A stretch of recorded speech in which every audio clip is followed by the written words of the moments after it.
Today's talk, this evening's Dhamma talk, is going to be a subject I haven't really broached before. It's going to be on authority and obedience. But please don't run for the door. It's not going to be as you expect, because the reason I'm giving this talk was a result of a session which occurred yesterday afternoon. Many of you may know that for the last 6 or 7 years we've been developing a relationship with the only other monks here in Western Australia, which is the Benedictine monks at the monastery in New Norcia. And they come and visit our monastery once a year. We go up to their monastery once a year. And we've formed a very close relationship, a very friendly relationship between monastics of a completely different tradition. And the reason why that I value that friendship is because, especially as a Buddhist monk, that sometimes you only meet other Buddhists and you can very easily get narrow-minded, and it's wonderful to actually have an input from another way of looking at things, which is like a seed to fertilize more insights and more understandings about truth. And so some of the things which were said yesterday afternoon help see things in a different light, and especially with something called obedience. And I think you'll be very pleasantly surprised at what Catholic monks in a very old order think about the meaning of that word. But we start from the Buddhist perspective because sometimes many of you know the old joke that if you don't like organized religion, then this is the place for you, because we're always disorganized. That we don't have that organization which other traditions have. And the reason is that from the very beginning, the idea of an authority to which you should be obedient was very absent in the very earliest part of Buddhism. And the classic story was the fact that when, just before the Buddha passed away, his close disciples asked him, after you pass away, who's going to be our leader? And instead of doing what other traditions have purportedly done, and having a lineage of people to carry the leadership through succeeding generations, the Buddha actually replied in a very meaningful, deep way that after I pass away, let the truth and the training be your teacher. No person, just the truth and the training. That will be your teacher from here on in. And because of that, we've never had any authority figures or much of an authority structure in the religion, the world religion, which is now known as Buddhism. There's never been like a pope or an archbishop. We do have like a Dalai Lama, but he's only the nominal leader of one of the 4 sects of one of the parts of Buddhism called Tibetan Buddhism. But his authority is not recognized universally because it cannot be.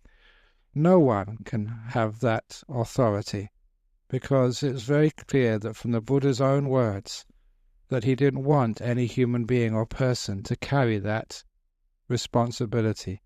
He said, let the truth and let the training be your authority from here on in, which made Buddhism from the very beginning a very individualistic path where we can have guides, but that's all they can be. People who can advise, who can actually lead by example, but can never tell you what to do. So without that authority, what's the point of obedience? Is there such a thing as obedience? Because many of you have visited our monasteries and seen some of the monasteries in the forest tradition, of which we are a part, have a very, very strict set of precepts. There's many, many things which we don't do.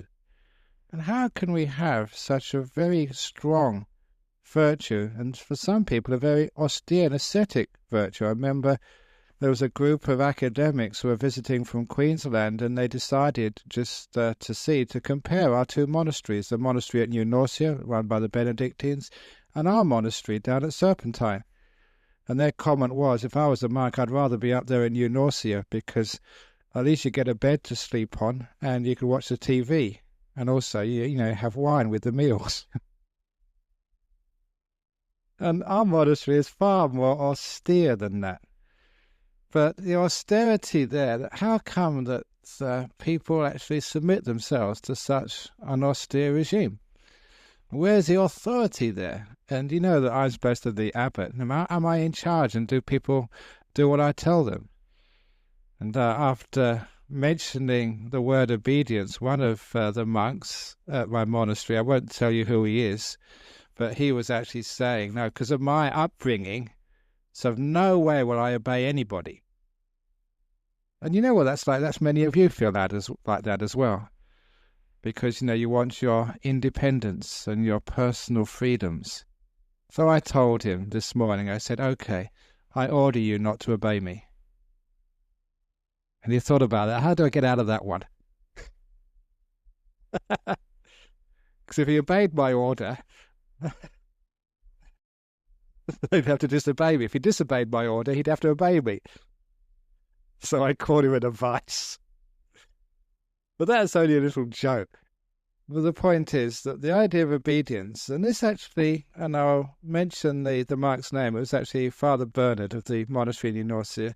He said in his monastery, and I'm going to expand upon what he said here, because I thought it was a very brilliant insight. He said in his monastery, actually even in the rule of St. Benedict, that you're not supposed to just obey your superior, you're supposed to obey each other. And he explained what obedience truly is. He said like a mother who gets up in the middle of the night to comfort her child is obeying her child. A parent who works hard and goes to work, saves the money to educate and bring up their children is obeying their child. A person who cares about their partner is obeying their partner. This is another idea of obedience, and he actually called it's like the language of love, the language of care.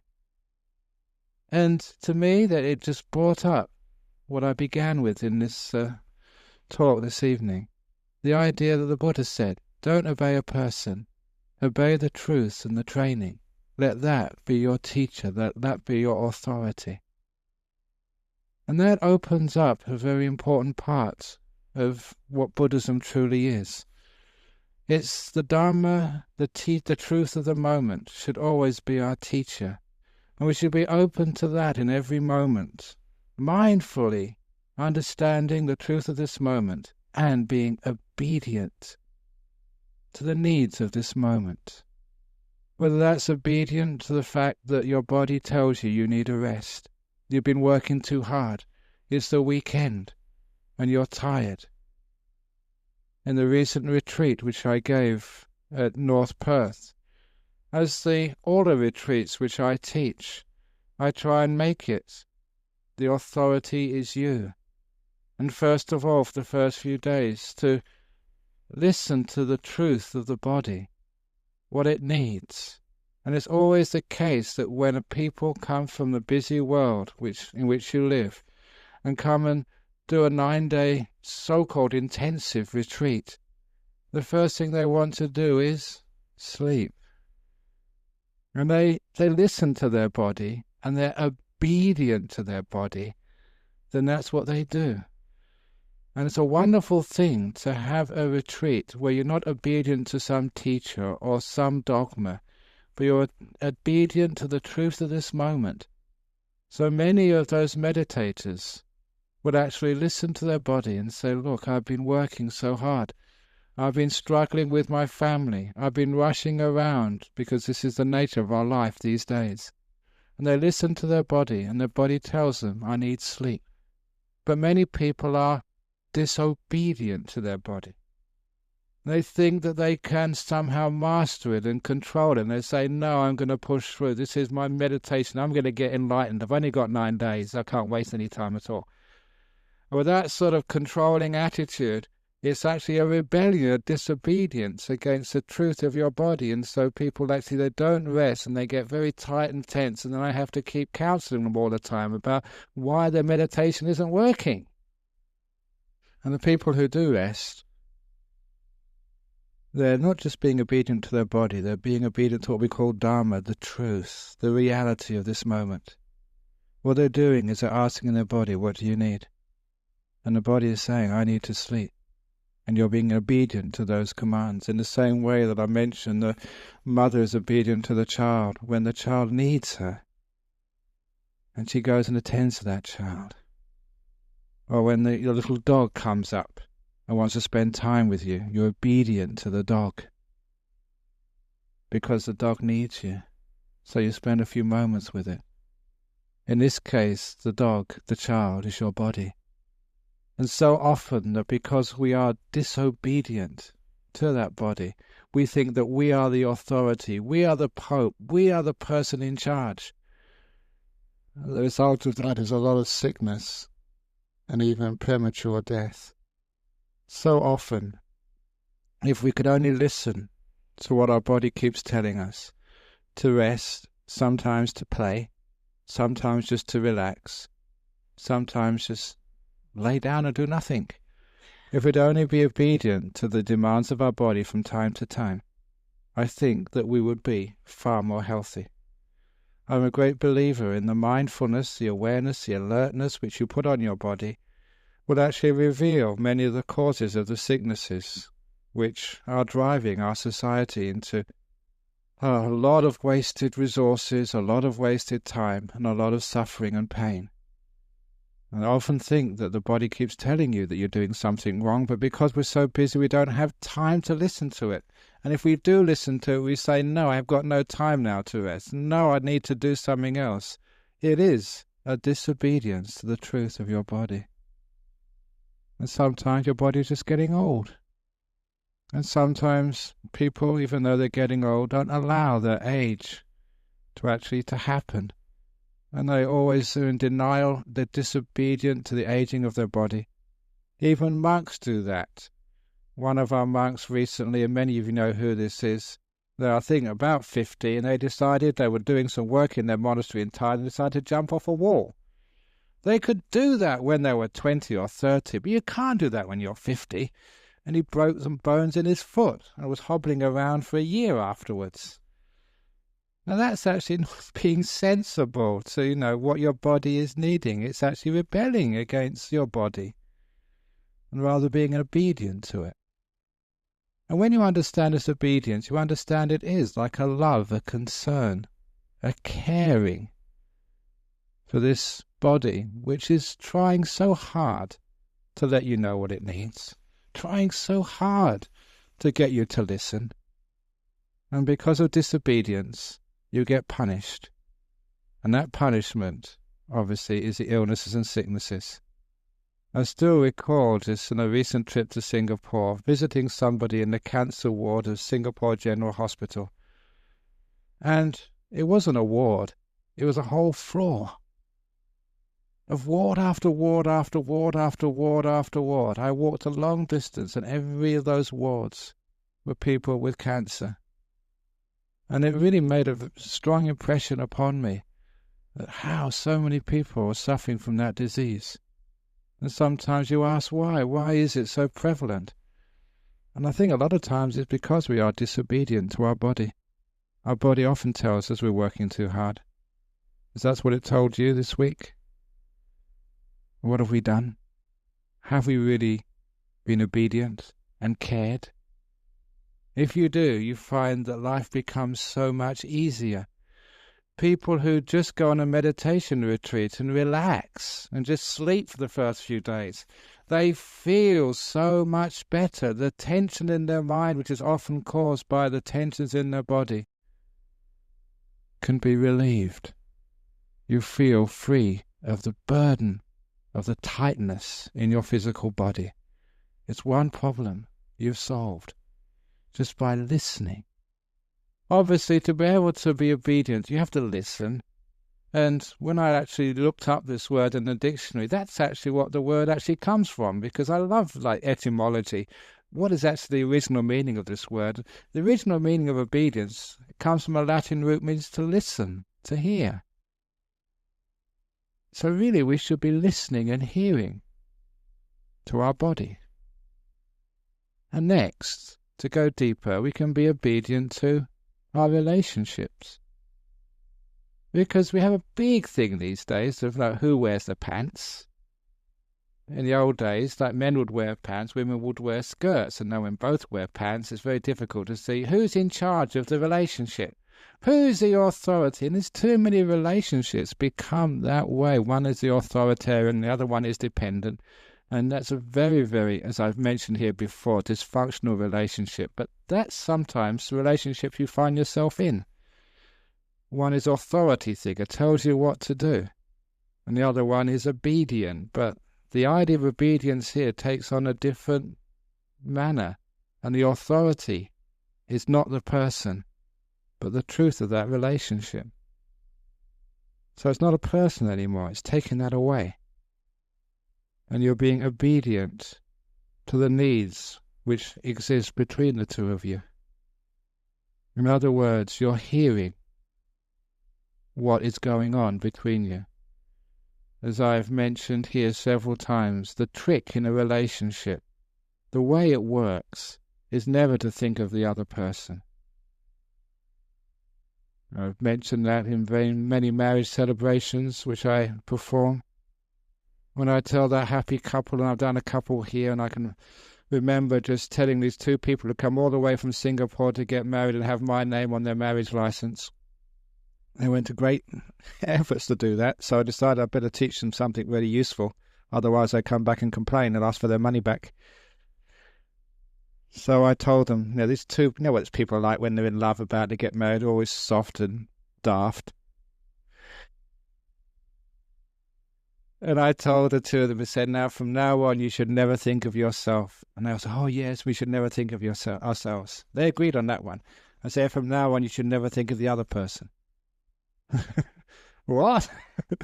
I thought that's what marriage was all about. I give my heart to you, my dear, forever and ever and ever. Your wish is my command. And I said, no, don't think of the other person either. You should always think of the space between the two of you, because that's where the relationship lies. If you think of yourself, you get selfish. If you think of the other person, you get burnt out. You're not part of things anymore. If you think of the space between the two of you, the relationship, what's happening between you, that's actually where the action is in a relationship. And now, taking that a bit further, you should be obedient to that. Not obedient to what he says or she says, but obedient to the truth which lies between you. In other words, you listen to that and act accordingly. Because in that space between you, you can find out whether that relationship is actually growing or whether it's actually declining, whether there is actually control or fear there, or whether there is actually true acceptance and the friendship of lack of fear. As you know, what happens when you meet another person, sometimes there's so many complications there that people get very afraid, and between the two of you, you have If you can listen to that fear which you have between, two people in a relationship, and you can see it, then you can address it. You can be obedient to that fear. Find out what's going on there, and why are you tense, and why can't you open up to the other person? Where's that lack of trust? Where's that lack of openness and freedom there? Because without that trust and without that freedom, the contact there is hindered. The space between the two of you is not pure and open and not loving. I mentioned to you many times the definition of love in Buddhism: the door of my heart is open to you, no matter what you are, no matter what you do. In that context, the love is like a free channel with no blocking between the two of you. No fear, no control, just an openness between two human beings, where there can be a free flow of energy between both of you. To be obedient to that truth, to recognize it, and to take that as your teacher, you'll find you have a huge potential for growth. I have to mention this because there's too many people are getting divorced. People can't live with each other anymore. And when they can't, who do they come and complain to? Me. And I've had enough of it. I want an easy life. I became a monk to get away from that. So on a Friday evening, I like talking about relationships simply to give me an easy life. But when when we actually understand these things, we understand what the truth is. The truth is in that relationship which you have to somebody else. And you're obedient to that relationship. You're listening to it and you're reacting accordingly. In the same way that Father Bernard said that a mother or father hears their child in trouble and they'll stop what they're doing because they're obedient to their child. It's not the child is obedient to their parent anymore. Sometimes it is when the child can listen, but at first, the children, they can't listen because they haven't developed those abilities yet. So, when you're growing up, children aren't all that obedient to their parents. Not in this sense. Because they don't know really what they're doing. They don't know how to listen. They don't know how to develop that sensitivity. It's always the parents obedient to their children. It gives them another meaning for filial piety. But here, that we are all old enough, at least we should be mature enough to be able to have such obedience. Not just to our partners or to our family, not even to our body, even actually to the animals which live with us, to the sickness and death which happen in life. We have to be obedient to nature.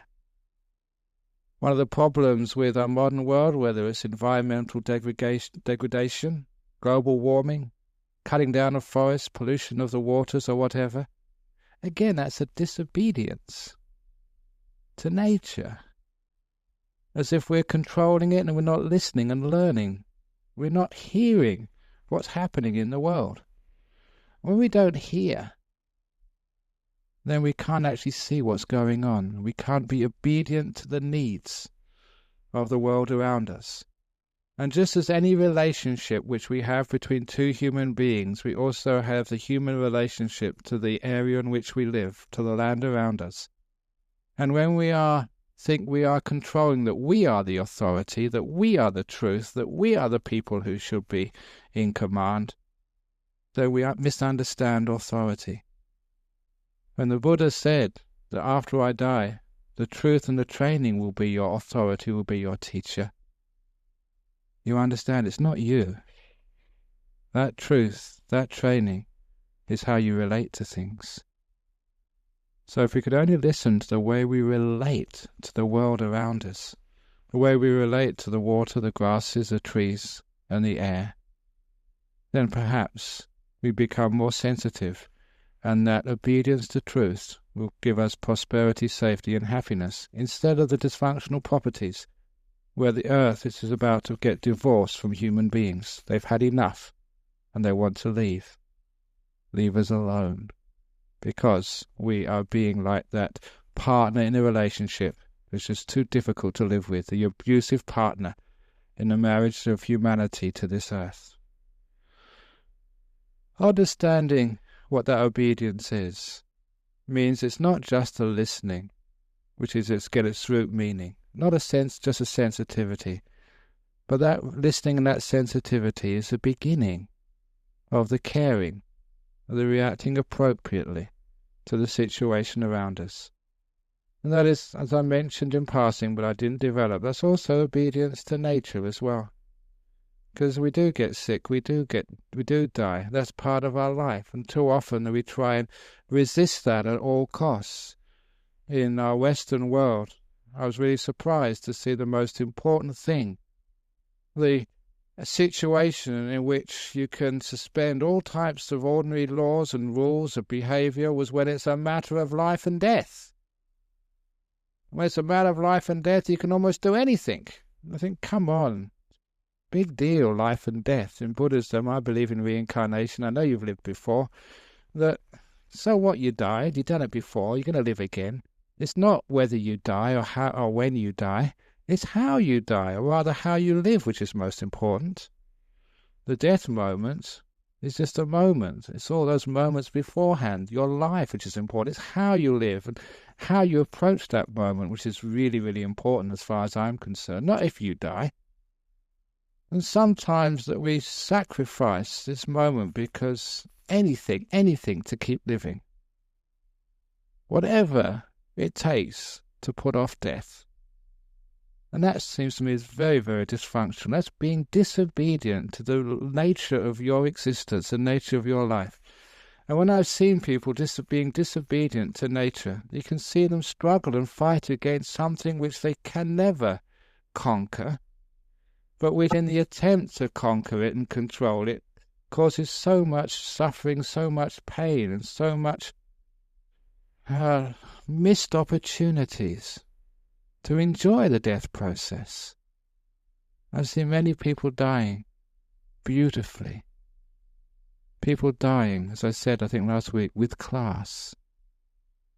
And by dying with class, that was first said by a Christian doctor who was attending upon a Buddhist, one of the old supporters of this monastery, who died of lung cancer, and he couldn't believe just how well she died. And he was so inspired the first time he saw a real Buddhist pass away without any problem at all. I do remember myself that woman, because when I first went to see her I think it was in Charles Gardner Hospital, that as soon as I went to see her, when the diagnosis came that it was cancer and it was terminal, nothing much they could do, I went to see her, and straight away she was telling me everything she wanted to do and all the arrangements for her funeral. She was very, very clear and obedient to what was happening to her. She was accepting. She wasn't fighting it and rebelling against it. And she was so at ease. I remember what she's told me. She said, because she was a Thai person, she said, please, please, please, don't tell all the Thai people I'm dying, because they'll come and worry me and bother me. Please tell them so they can come and say goodbye when I'm in my coffin. And then she laughed. For her, that was a very funny thing to say.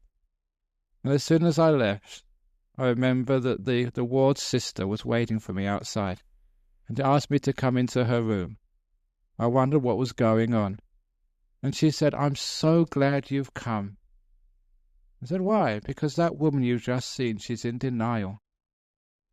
I said, what do you mean in denial? She's just been arranging her funeral with me. And this nurse was so surprised. You could see that her complete misunderstanding, her actually shock at seeing something she'd never seen before in that hospital. And she was maybe in her 50s, a ward sister, so she'd been in the business a long time. And for her, it was the first time she'd seen someone who had been diagnosed with cancer, terminal, no treatment really possible, who had accepted it straight away without any tears or without any struggle. And for her it was a revelation that such a thing could happen, that a person could be so at peace and at one with their imminent death. It was a case that woman understood what obedience was. She could hear the diagnosis of the doctor, and she never rebelled against it. She understood there was nothing to be done. So, nothing to be done, do nothing. Be at peace with it, embrace it, and enjoy the whole process. And not only enjoying the process for herself, but creating a wonderful example for other people, giving a teaching which I will never be able to give in such depth and such meaning. She touched so many people in that death. What she was saying in those last months, that death isn't this terrible thing which people actually say. It can be very peaceful, very wonderful, very joyful celebration of a person's life, the last hurrah, the end of a great symphony, which when I used to listen to music, those great symphonies, you'd always be waiting for the end, because that's where the whole theme of the orchestra, they'd all come together in this finale, which sometimes would move me to tears. The finale was the best. In the same way, the finale of a person's life, and that lady's life, was the best part of her life. She died so well, inspiring so many people. What a great way to go. And she did that because she embraced the truth of her condition. Embracing the truth of this moment, of the condition you find yourself into. That's what I mean by obedience. It doesn't mean that if someone says you've got a cold, and you say, okay, I'm dying, I shouldn't take any medicine, here we go. it's also being obedient to your responsibilities in life. Accepting that if there's a way out, you take that way out. You give everything you've got to do something in this world, to be kind to other people, to be responsible. Yeah, that's what you should do. That's being obedient to your role in life. To serve, prolong your life as long as you can, but prolong it well. And being obedient to the nature of things is understanding one of the most fundamental truths of your life. This body does not belong to you. If it belongs to anything, it belongs to nature. And as soon as one realizes that, the more one can harmonize with nature. And by harmonizing with the nature of your body, by being obedient to that nature, by working with it instead of controlling it, and being an authoritarian over your own body, you'll find you'll live much more peacefully, much more happier. You'll be much more fit. So understanding that the obedience actually to the truth of your body should also next go to the obedience of the truth of your mind. And the truth of the world, of other people's minds, that sometimes you get angry and upset, and sometimes people say, I'm not angry, I'm not upset. I've known many, many people who say, listen, I'm not angry, and I'll kill anyone who says I'm angry. So many people get into denial, and that's a psychological problem which many people know of. The reason why one is getting into denial, one is not hearing the truth of things, because what one is hearing is not what's real, but what one wants to see, what one wants to hear, what one wants to feel. And where is that coming from? It coming from the authoritarian in chief, the ego, me. Can understand how obedience is a letting go of the ego. I don't mean obedience to another ego. I don't mean obedience to the big ego in the sky, God. I'm talking obedience to truth, to reality, the obedience to what life actually is. Obedience to what happens in this world. Because sometimes that life does not go the way you expect. Sometimes people say stupid things, and they do silly things. And that person is often you. Sometimes it's me. Sometimes it's the other person. But we all take our turns in playing the fool. Somebody actually said another wonderful technique, if ever you're at the receiving end of stupidity, of a scolding, of idiocy. They said if anyone ever really sort of slams into you and gives you a hard time, so always remember this, that you only have to live with them for about 15 minutes when they tell you off. But they have to live with themselves for the whole day.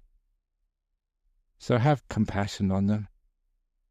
Now after they finish scolding you, you can leave. But they have to stay with that mind all day, maybe for many days. So it's not so bad for you. You can walk away. But being obedient to life is understanding that that happens. That's what life is. And sometimes we say it shouldn't be that way. People shouldn't scold us. They shouldn't do the wrong thing. But understanding life is understanding that we should allow people to make mistakes. We should allow people to scold sometimes. We should even embrace that, to love them, even though they scold us sometimes. It's actually being obedient to the truth of the matter that sometimes we get so upset, sometimes that people get so tense because of what happens on the way home from work or what happened in the office, that that's just a natural result of inattention, which is one of those observations why it is that people who love each other the most are the ones who scold each other the most, sometimes because they really feel that this is the person who I've lived with for such a long time, who loves me and I love them. Surely they understand.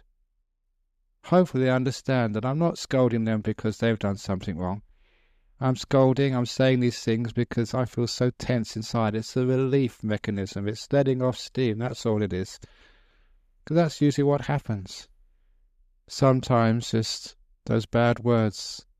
It's nothing to do with, you. It's just that they are too tense, too upset.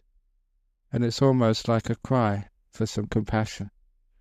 Which is why one of the best ways of dealing with somebody who gets angry at you, especially if that's your partner, is actually to give them a good hug. So you must be hurting so bad to have said something like that to me. Never thinking of yourself, but thinking of the other person.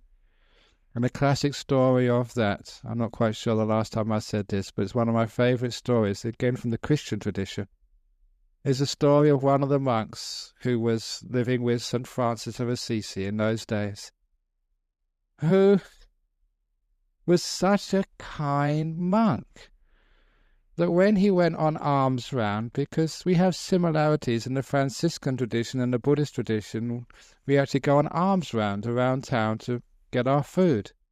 And even tomorrow morning, many of the monks from our monastery will be going to Armadale or Serpentine, just walking with their bowls for food. And I'll be walking tomorrow around this area, around Olamara. It's our old tradition, and the Franciscans used to do that as well. And one day this Franciscan monk was walking, and he saw a beggar, and the beggar said, "No, can I have something, please? I'm more poor than you are." And the Franciscans never had money in those early days, and so, "Look, I've got nothing. I've got nothing to give you. If I did have something, I'd give it to you." And the beggar actually looked at his monk's robe and said, "Why don't you give me your robe? You got that?" And the monk said, "Okay." So the monk took off his robe and gave it to the beggar, even though that meant he was naked. And that's amazing generosity. You'd actually give the only cloth you had to protect you. The trouble was that when he got back to his monastery, they wouldn't let him in. And they say, "No, we don't allow crazy people in this monastery, only monks." He said, "I'm a monk." "No, you're not. You're not wearing any clothes. Monks come naked." That might happen to me if I gave my robe away. You probably wouldn't let me in here on a Friday night. But after a while, they recognized him, by his voice, and they said, "Oh, what happened to you? You must have got robbed or mugged or something." And they let him in, they gave him a robe, and he explained it to them that he saw a person who was even more poor than he was. And surely that isn't charity, isn't generosity something we teach? And if we teach it, shouldn't we actually practice it? If monks encourage people to be generous, shouldn't monks be generous too? And all the other monks said, "Wow, that's actually so true. You've been actually so kind." And so they actually praised him that he gave the only robe he had. And so they found another robe in the storeroom and gave it to him. But what happened next?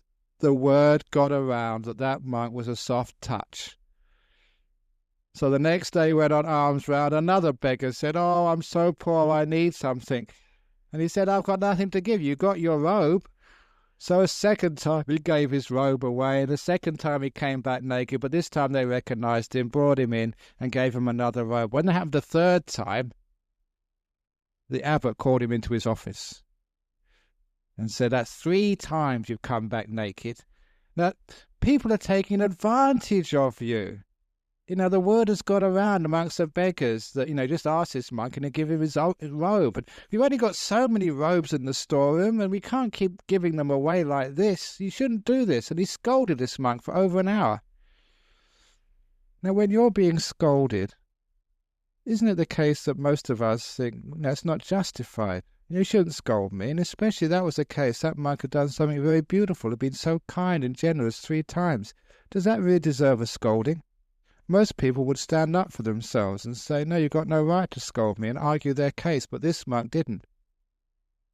He just put his head down and just took the scolding.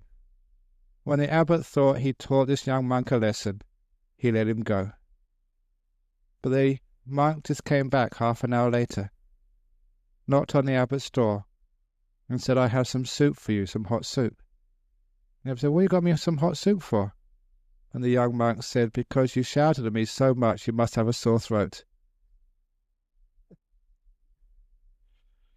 And the abbot couldn't scold him because the monk was actually genuine. He wasn't being sarcastic. All the time he was being scolding, he was actually obedient to the moment. He was being kind. He realized not what he was feeling. He realized that man who was scolding him must be in such a bad mood, and he has got such a sore throat. You never think of yourself, you just think of the sore throat. So the next time your wife gives you a scolding, Just go and make some soup for her. She must have a sore throat. Have a cup of tea from your husband when he goes shouting at you. And the reason I love that story is because it actually shows just what religion should be all about, or what truth should be all about. It's just this kindness of the relationship. When someone does something to you, how can you ever scold such a person again? You just can't. And the abbot actually afterwards said, okay, whatever we want to give away, just give it away. I can't sort of scold someone as pure and beautiful as you. Now that's actually how we can have a beautiful life, when we have obedience to the moment, when we listen to the moment. We don't just listen to ourselves. He's scolding me. I don't deserve that. That's not right. We're listening to a much deeper level of what's going on. And it's the obedience to the truth of the moment. And that truth of the moment, you can't get that from a teacher or from a book or from a dogma. That is something which is right in front of you every moment, if only you could actually listen to that and see that. And that's what the Buddha was meaning when the authority should be this moment, this truth, and the training of what you should do with this moment, which is basically to be kind to it, make peace with it, to love this moment. When we understand that, we understand the idea of obedience, the idea of taking the truth as the authority. It makes many things clear in Buddhism, that why we don't have a dogma, why we don't have a creed, why we don't have a head honcho, male or female, which runs the show. Why when you come here and ask, what should I do? It's very much basically up to you. We can give you advice and different strategies, but the choice is yours. And we don't allow monks or nuns actually to tell you what to do. Even if you come and ask very important questions like, should I get married to this person? Should I get divorced? Should I have an abortion or whatever? There's no way the monk would actually, or the nun or any teacher would actually tell you from on high, this is evil, this is good, this is what you should do. All we do is give you advice so you can listen to that truth yourself and follow that truth. Be obedient to the truth in your heart in this moment. On occasions when, you have a moral problem, you have a dog who's got cancer, you have a baby in your womb, and you wonder what to do with it. These are moral dilemmas which many people in today's world face. What should you do? There is no dogma there, no authority in Buddhism which tells you, that's evil, you should not do that, or this is a good thing to do. Those of you who've been here long enough know the answers to those questions. You have to investigate this moment for yourself. Buddhism will actually give you some advice on how to find the answer, such as with the dog who has got cancer. It's a very simple answer. Ask the dog what it wants. And be obedient to the truth of that moment when you ask that being who's been in your family for such a long time. Ask it what it wants. Or when it might be your mother or your father in a hospital on life support, and the doctor asks you, should we turn off the artificial life support? What do? You ask your mother. Never think that they're unconscious, that they don't exist anymore, that there's no way of talking to them. I'm not talking about getting them to speak when they're unable to speak. I'm talking about contacting them mind to mind, human to human. This is someone who's been close to you for such a long time. This is not telepathy. This is just the empathy, the feeling of someone you've loved for such a long time, someone who's loved you. It's not a supernatural power to connect with somebody who's been part of your life for such a long time. All you need to do is ask the question and listen. Be obedient, listening. And follow that insight, that intuition, you may call it that if you wish, but that direct connection with that other being. even a dog. Dogs aren't supposed to talk, but they will tell you what they want, and only if you listen. And obedient to that truth, that answer, to me, that's the highest morality. That's what the Buddha was saying. Not an authority of this is right, this is wrong, but the higher authority of a truth in this moment, which anybody can attune to, as long as you have the courage, the fearlessness, and the mindfulness, the openness to really listen deeply to what's going on. And that is such a powerful way of living life, obedient to the needs of this moment, asking the question, hearing it, and doing appropriately at the time, with kindness, no fear.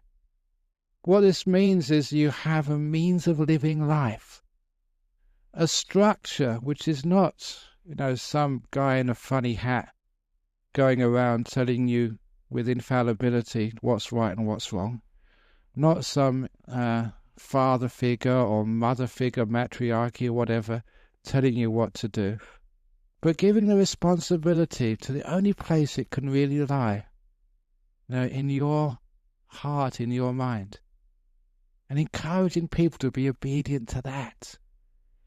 And if we could only do that and only listen, I think the world will be a far more wise, saner, and also kinder place.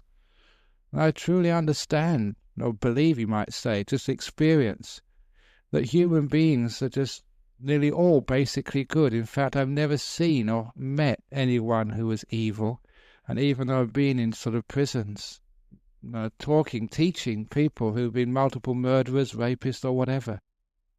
But it's a strange thing that when you go into those institutions which are supposed to be housing the meanest, most evil people in our societies, you see in there human beings who are no different than anybody in this room now.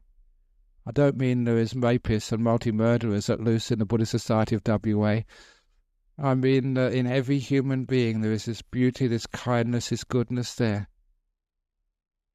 And because of that, if one can only allow that goodness, that kindness, that sense to grow in a human being, if only people could listen to that and believe in that and take that as their authority, I think that there would be less crime, less meanness, less violence. Most of those things, they come from misunderstanding or being misunderstood, mostly from misplaced authority figures, screwing up people's lives when they're young. The authority has to be devolved, and people encouraged to listen and have that obedience to the truth of this moment. I trust in that as being the most purest, wisest, most moral of forces in this world. Which is why that when people have these arguments about what is right and what is wrong, whenever we believe in the books or when we believe in the authorities, we usually screw up and get it wrong. People know in their hearts what's right and what's wrong. You know. But sometimes we don't believe in that because some authority figure tells us otherwise. But if you believe in what's in the heart there and you're obedient to that, I think that's a far better way of living life. And it has the stamp of approval of someone like the Buddha. He said, after I die, I am not the teacher. I'm not the authority figure. The authority figure is truth and the training to find that truth. And that's what we take as that authority. Which means that you can question, but you don't just question the person. You question not yourself. You question the moment, the truth of now. Without questioning the moment, your questions are going in the wrong place. Questioning yourself, questioning the person who's teaching, that's not really where the answers are found. The answers are found with this mindful awareness, this openness to the truth of now. How you're feeling.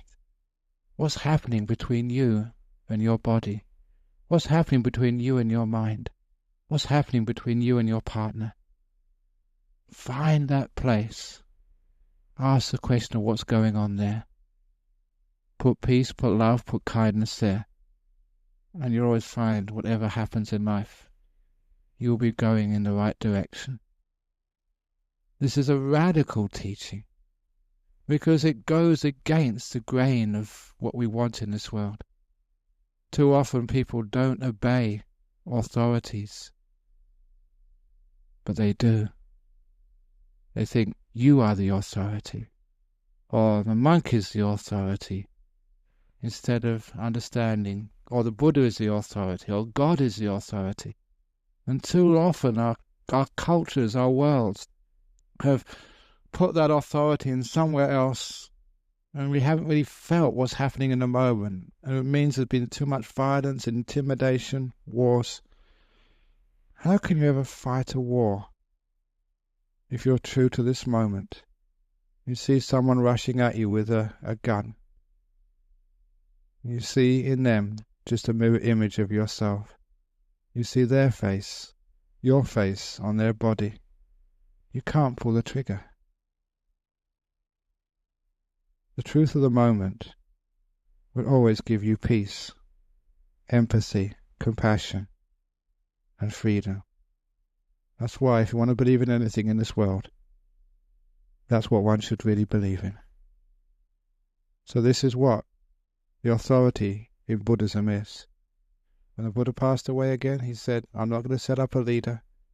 I'm not going to set up a lineage of leaders, of masters, and give that authority from one teacher to another teacher. No more power trips. And I'm going to give that authority to you. The authority is with truth, with the training. Open your mind to that with the practice of mindfulness, settling in the moment, being still enough in your meditation to know what I mean by this moment, being sensitive to now. And listen to that. You find all the answers you need. That is obedience. Okay? So that's the talk this evening. And thank you to Father Bernard for opening up another window on Dhamma. So, have you got any questions or comments you have about the talk this evening on authority and obedience? Hopefully I've opened up a few windows to you so you can see more deeply into what's happening in life, in yourself, relationships, and where we sometimes stuff up and go wrong, and how we can actually get on a beautiful path. Got a question? Oh yes, yeah. Hi. The lights are on me and I cannot see, but that's Lawrence. Yeah.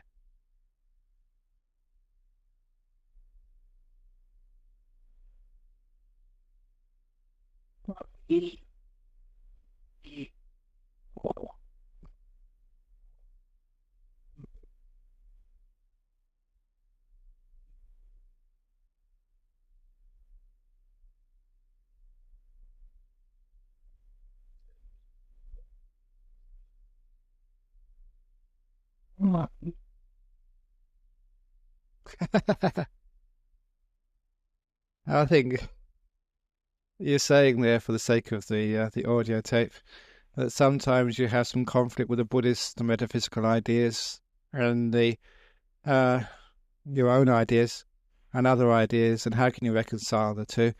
And again, a lot of times we should really put aside those Buddhist ideas and then put aside your own ideas. And instead of having ideas, actually feel and know. Because sometimes it's just two different maps, that's all, of reality. And if we just believe the maps, or just stay looking at the maps, we don't actually walk the territory, you can't really understand just how to bring those two together. One of the great things of a spiritual journey is one starts with a map, but then one actually goes on the walk, goes on the journey. The closer one gets to the goal or to the place where those maps describe, you can understand how from different perspectives that you can see it in different ways, and the two different maps actually can come together. It's the old story of, the elephant and the seven blind men. One felt that the One blind man felt the trunk, another one felt the tusk, another one felt the ears, another one felt the head, another one felt the body, another one felt the legs, the other one felt the tail. Every blind man felt a different part of the elephant. And then when they asked what an elephant was, they'd been blind since birth, so they couldn't see an elephant. This was the first time they experienced one by feeling it. They all described different things.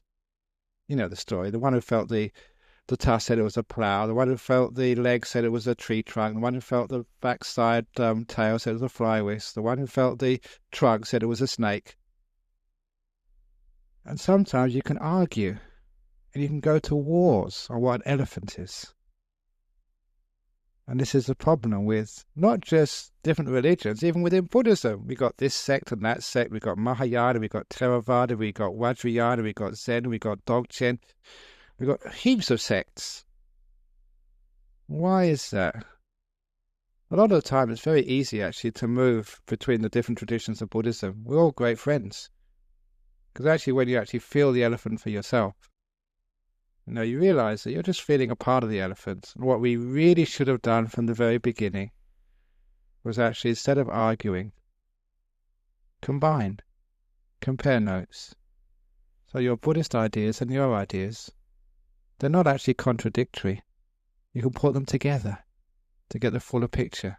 So the 7 blind men, they eventually sat down and they said an elephant is like a big rock, the body, on 4 tree trunks with a fly whisk on the back.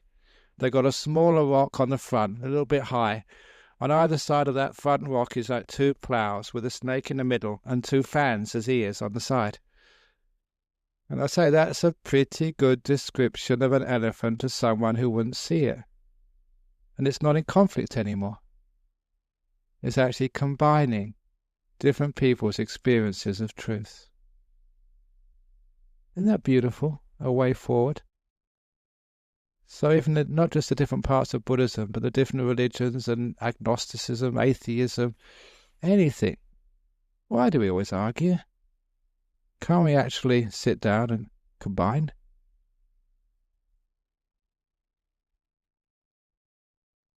That's authority. That's when people misplace what authority is.